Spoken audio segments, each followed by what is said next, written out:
अगर आप बहुत मुसीबतों से गुजर रहे हैं तो एक बात हमेशा याद रखना दोस्तों, सितारे कभी अंधेरे के बिना नहीं चमकते। तो नमस्कार दोस्तों, मेरा नाम है सुशील कुमार और आप देख रहे हैं अपना YouTube channel Antariksh with study. Antariksh with study में आपका हार्दिक स्वागत है, मैं अभिनंदन है। दोस्तों, हमारी ये सीरीज हिंदी से ही संबंधित थी और है। आगे जो क्वेश्चंस हैं वो हिंदी से ही लिए गए हैं, हिंदी के ही काफ़ी क्वेश्चंस हैं। बट इसमें कुछ क्वेश्चनों जो जीके जीएस का समावेशन है, जो कि केबीएस से संबंधित है। सारे प्रश्न बहुत इंपॉर्टेंट हैं, पूरी वीडियो देखना। और जितने भी क्वेश्चंस के ऑप्शन हैं, इन सारे ऑप्शनों का एक एक ऑप्शनों का आपके सामने हर एक ऑप्शन के बारे में व्याख्या पूरी दी जाएगी। और एक क्वेश्चन से 5-5, 6-6 क्वेश्चनों का यानी कि आपको आंसर मिलेंगे। तो ऐसी बात नहीं है, तो प्लीज़ हो जाइए तैयार और प्लीज़ अपने स्कोर्स को कमेंट बॉक्स में ज़रूर लिखेंगे और ये ज़रूर लिखेंगे कि मेरा प्रयास आपके लिए कितना सही रहा। ठीक है, तो बिना देरी करते हुए करते हैं अपनी क्लास को प्रारंभ। ठीक है दोस्तों, क्वेश्चन नंबर 1 कहता है कि किस किले को मराठा साम्राज्य का पहला स्तंभ माना जाता है। बताइए दोस्तों, ये तो आपके लिए आप एनसीईआरटी में से है ये क्वेश्चंस कि किस किले को मराठा साम्राज्य के का पहला स्तंभ किसे माना जाता है। ये 6 की एनसीईआरटी है, उसमें ये क्वेश्चंस है, वहीं से सारे क्वेश्चन ये लिए गए हैं। बताइए, ऑप्शन नंबर ए सिंधुदुर्ग, या ऑप्शन नंबर बी राजगढ़, या ऑप्शन नंबर सी प्रचंडगढ़ या पन्नाहाला। बताइए कि मराठा साम्राज्य, इंपॉर्टेंट क्वेश्चन है, ऐसा क्वेश्चन नहीं, मैंने आपके लिए बहुत मेहनत करके एक एक क्वेश्चन छांट के जब मैंने इसमें समावेशन आपको के लिए किया है।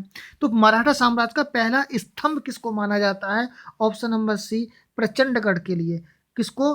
प्रचंडगढ़ को मराठा साम्राज्य का पहला स्तंभ माना जाता है। ये option number C is a correct answer. ठीक है दोस्तों, अब प्रचंडगढ़ कहाँ पर है? ये तोराना जिले के इसको जो हम ये है पुणे जिले में, महाराष्ट्र में पुणे जिला पड़ता है, वहाँ पर ही स्थित है। और इस प्रचंडगढ़ को हम किस नाम से और जानते हैं? अगर आपको यहाँ पे लिखा मिले यानी कि तोराना, तो ये लिखे मिला तोराना किला भी देखने को मिले, तो आप समझ जाना कि ये मराठा साम्राज्य का पहला स्तंभ के बारे में बात की जा रही है।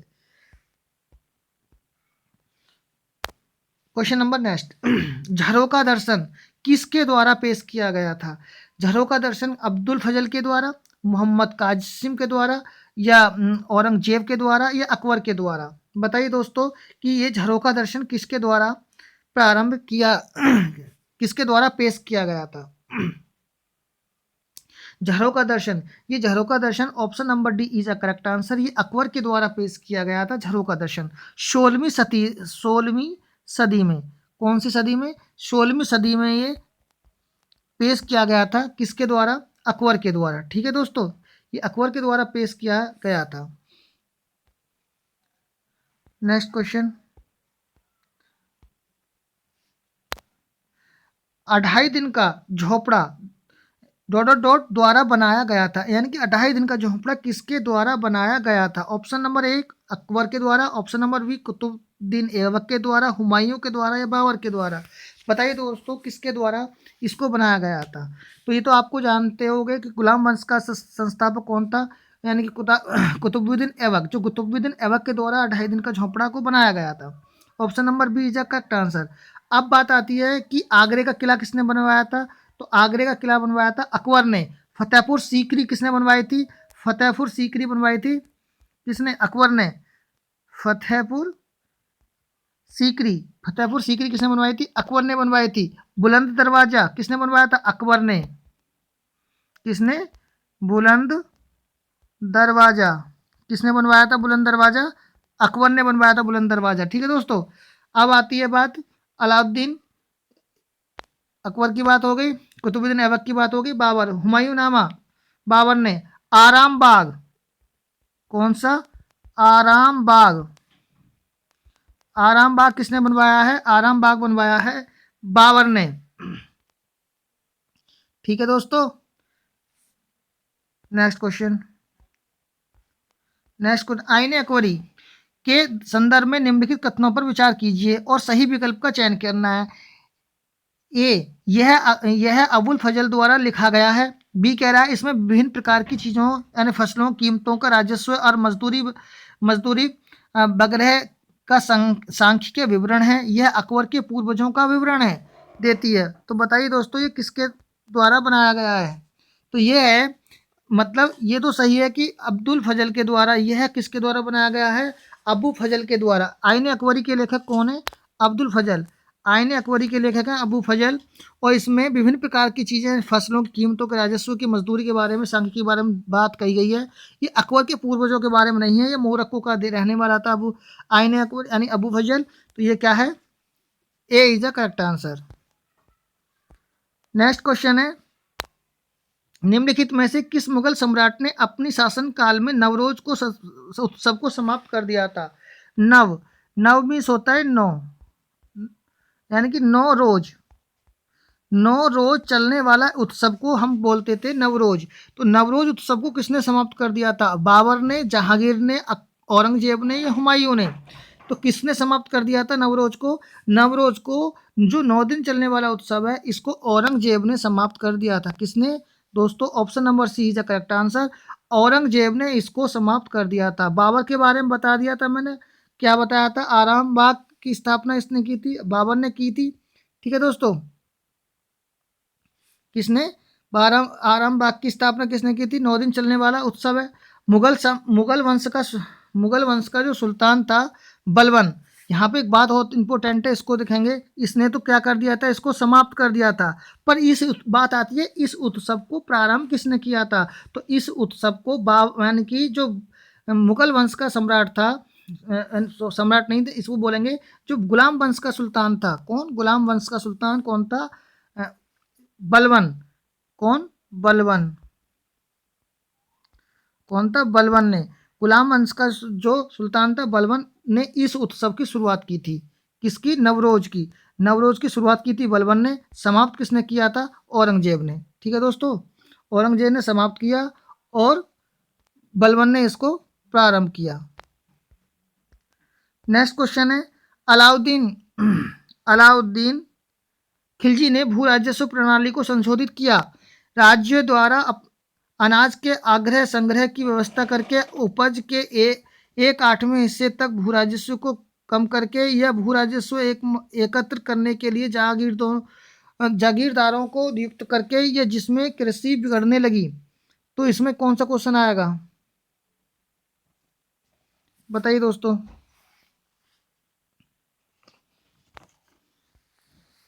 यहाँ पर जो आएगा कौन सा है आपका? तो option number A is a correct answer. राज्य द्वारा अनाज के आग्रह संग्रह की व्यवस्था करके अलाउद्दीन खिलजी ने भू राजस्व प्रणाली को संशोधित किया। तो ए इज अ करेक्ट आंसर। यहाँ पर थोड़ी सी बात और रह गई थी, चलो मैं बता देता हूँ। औरंगजेब के बारे में बता दिया था, बलबन ने इसको प्रारंभ किया था और औरंगजेब ने इसको समाप्त कर दिया था। ठीक है, तो यहाँ पर एक और थे, जैसे जहांगीर का एक ऑप्शन रह गया था, जहांगीर के बारे में। जैसे जहांगीर ने कौन सा याद करो? चौसा का युद्ध। चौसा का युद्ध किसने लड़ा है? जहांगीर ने। ठीक है, हुमायूं क्या था? हुमायूं जो है ये मुगल साम्राज्य का दूसरा सम्राट, इसको बोलेंगे मुगल साम्राज्य का मुगल साम्राज्य का दूसरा शासक कौन है? हुमायूं। ठीक है दोस्तों, बाबर के बारे में बात कर देते हैं। मुगल साम्राज्य का संस्थापक किससे कहा जाता है? बाबर को। बाबर को मुगल साम्राज्य का संस्थापक किससे कहा जाता है? मुगल साम्राज्य का संस्थापक किसे कहा जाता है? बाबर के लिए। ठीक है, और इसने क्या कहा था? पानीपत की प्रथम लड़ाई। पानीपत की प्रथम लड़ाई पानीपत की प्रथम लड़ाई कब हुई थी? 1526 में। पानीपत की प्रथम लड़ाई 1526 ईस्वी में किसके द्वारा? बाबर के द्वारा। ध्यान रखेंगे, इन चारों ऑप्शनों का मैंने आपको, एक था क्वेश्चन और 4 और 4 8 दिए हैं। मानी बाबर ने किसकी? बाबर ने मुगल साम्राज्य की संस्थापक कौन है? बाबर है। पानीपत की पहली लड़ाई 1526 बाबर है। जहांगीर का नाम बताया, चौसा का युद्ध। जहांगीर चौसा का युद्ध हुमायूं के द्वारा लड़ाया। हुमायूं का मुगल शासक का दूसरा शासक। ठीक है दोस्तों, औरंगजेब ने इसको क्या कर दिया? समाप्त। प्रारंभ किसने किया? बलबन ने।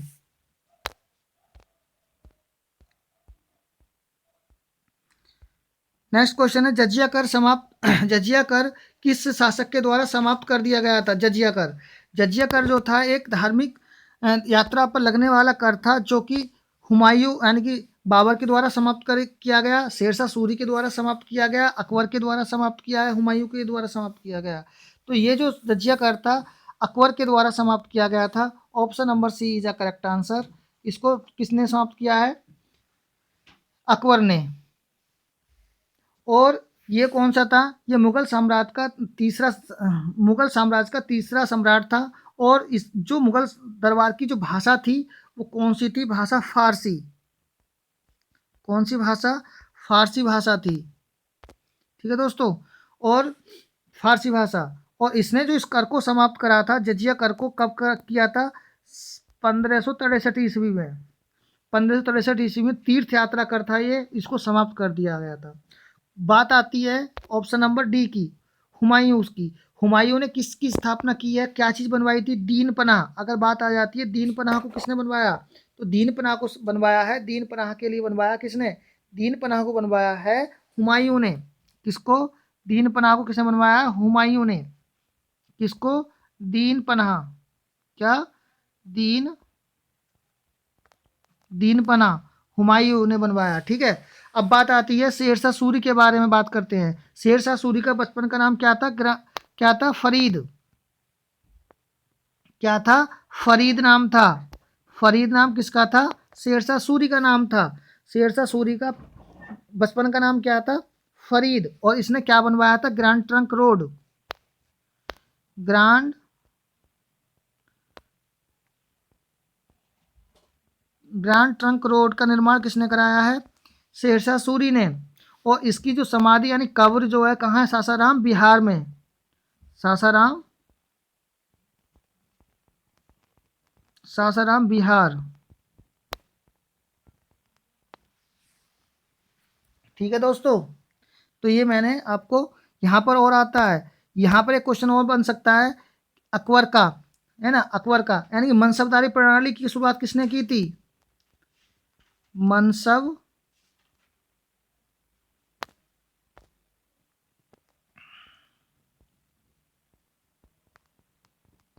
मनसबदारी मनसबदारी प्रणाली की शुरुआत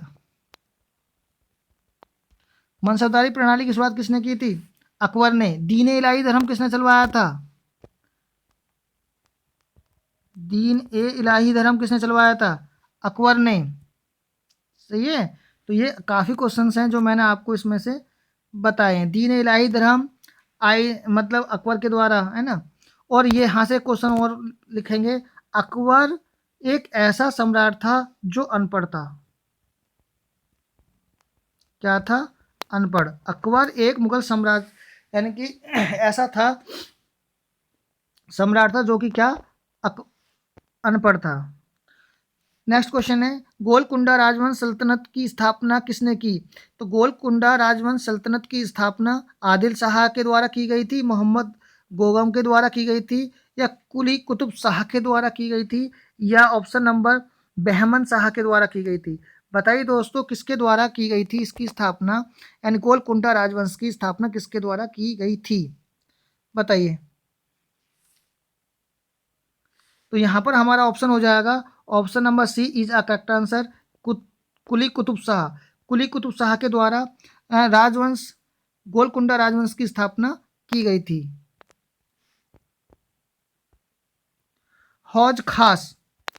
हौज खास, दिल्ली का हौज खास किसने बनवाया था? तो हौज मीन्स होता है एक ऐसा स्थान जहाँ पर पानी को एकत्रित किया जाता है। इसको बोल सकते हैं तालाब, जलाशय, है ना? तालाब बोल सकते हैं, जलाशय बोल सकते हैं, और क्या बोल सकते हैं? जहाँ पर पानी की टंकी, झील, इसको जहाँ पर हौज का मतलब तो होता है ये। ठीक है दोस्तों। अब खास का मतलब क्या होता है? खास का मतलब होता है शाही। क्या? शाही। यानी कि जो शाही परिवार के लिए जो हौज पानी का एकत्रित करके उनके लिए निर्माण में उनके उपयोग में लाया जाता था, उसे उस समय हौज खास बोला जाता था। इसका निर्माण 1296 में, कब से? 1296 से 1316 के बीच में हुआ था। 1316 के बीच में इसको बनवाया था किसने? अब बात आती है ये चीज़ को किसने बनवाया था? हौज खास को किसने बनवाया था? बताइए दोस्तों किसने बनवाया था हौज खास के लिए? अलाउद्दीन खिलजी, इल्तुतमिश, फिरोज शाह तुगलक और किसने बनवाया था? तो हौज खास को बनवाया था अलाउद्दीन खिलजी ने। ठीक है, हौज खास को किसने बनवाया था? अलाउद्दीन खिलजी ने।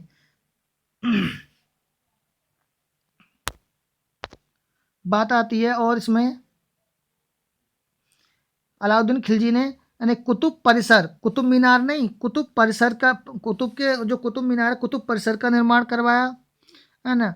और इसने अलाई दरवाजा का निर्माण कराया, हौज खास का निर्माण करवाया अलाउद्दीन खिलजी ने। ठीक है दोस्तों, इल्तुतमिश के द्वारा बात करते हैं इल्तुतमिश की। तो इल्तुतमिश ने क्या क्या बनवाए? दीन ए खैरात, अगर आपसे पूछ लेता है दीन ए खैरात, सॉरी दीवान ए खैरात, दीन नहीं, दीवान ए खैरात,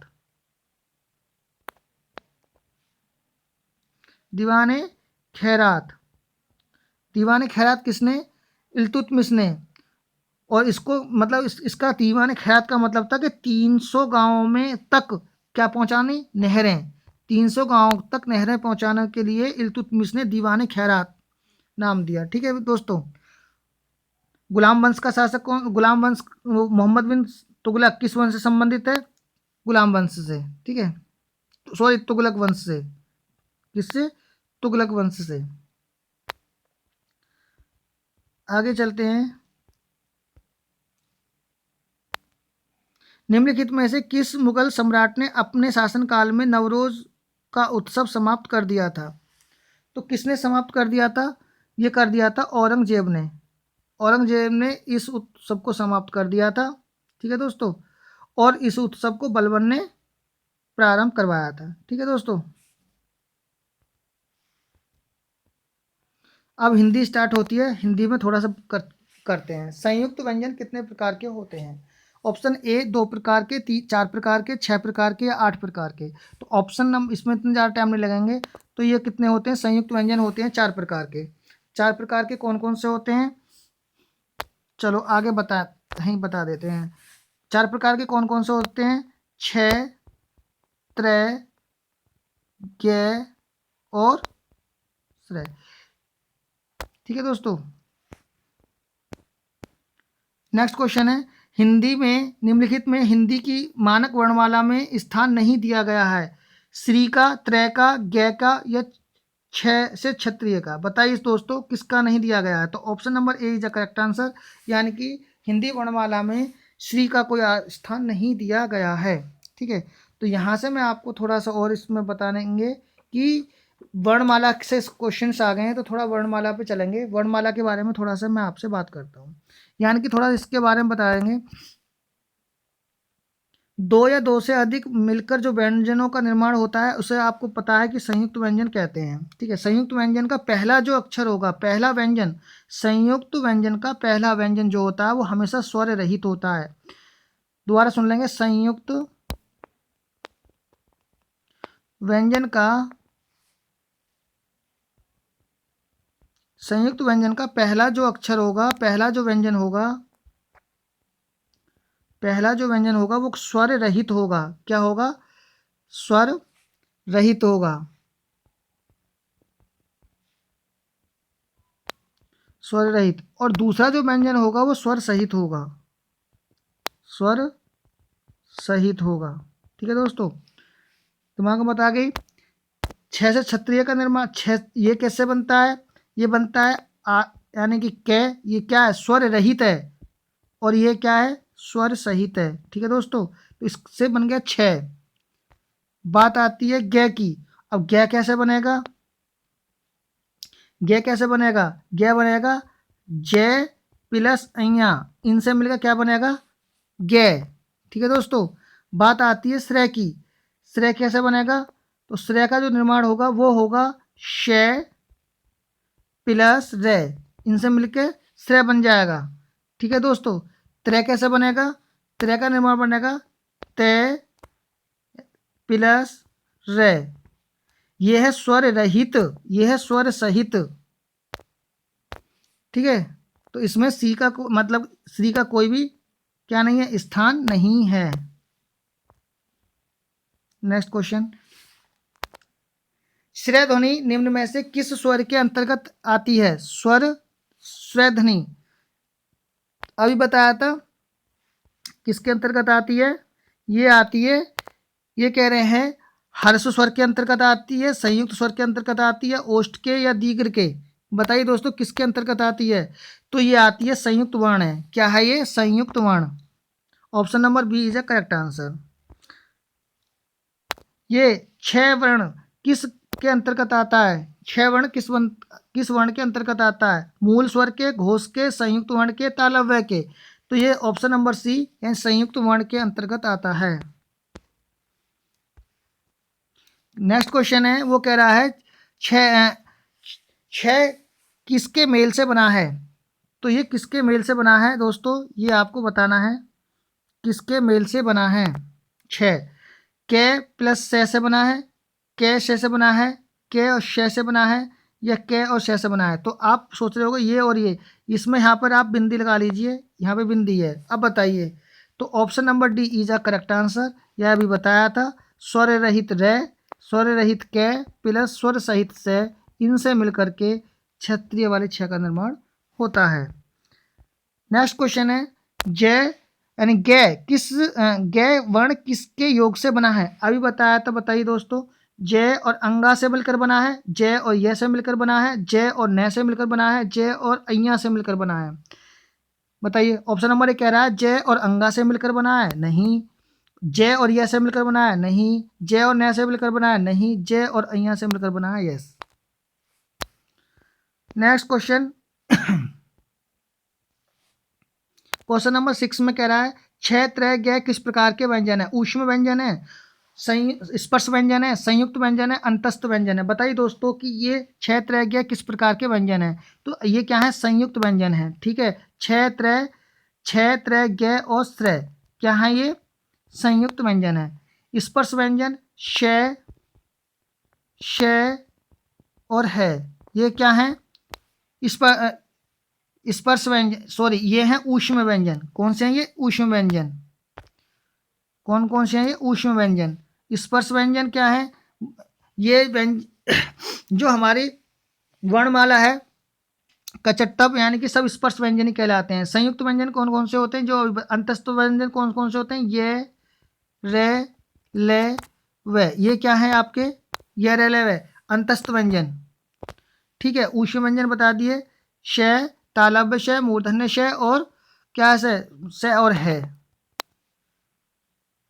तालव्य, मूर्धन्य, दंत और तालव्य, मूर्धन्य, दंत और है, ये क्या है? ये आपके ऊष्म व्यंजन है। स्पर्श व्यंजन के बारे में बता दिया, संयुक्त अंतस्थ सब हो गई है, ठीक है दोस्तों। आगे बात करते हैं,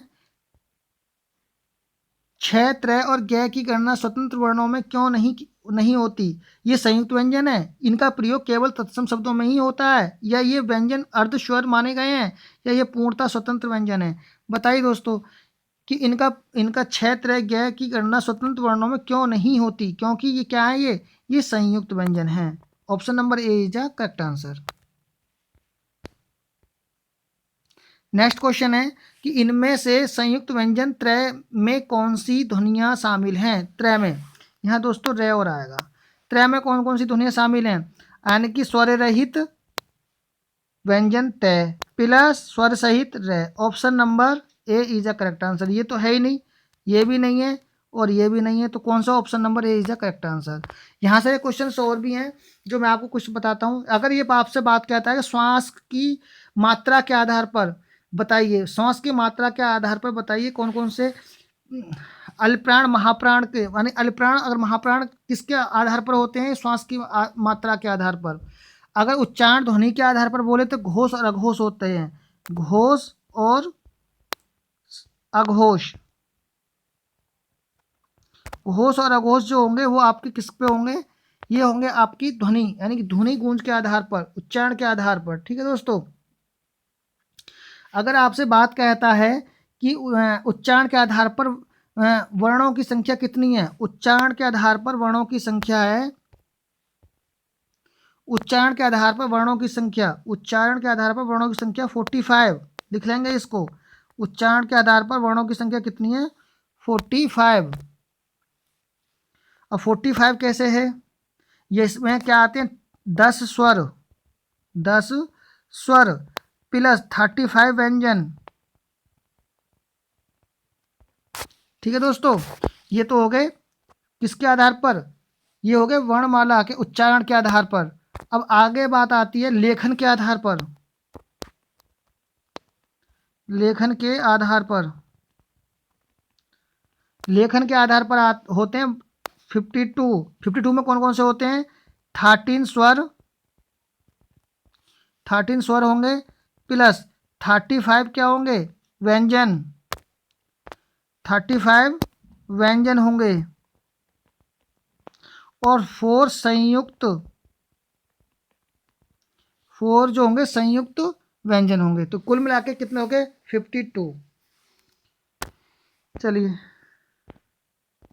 तो यहाँ पर हमारी वीडियो यानी कि PDF होती है समाप्त। तो दोस्तों प्लीज़, अगर आपके लिए जरा सी भी लगता है कि हाँ आपके लिए कुछ हेल्प हुई है, तो प्लीज़ लाइक एंड सब्सक्राइब कर देना। धन्यवाद।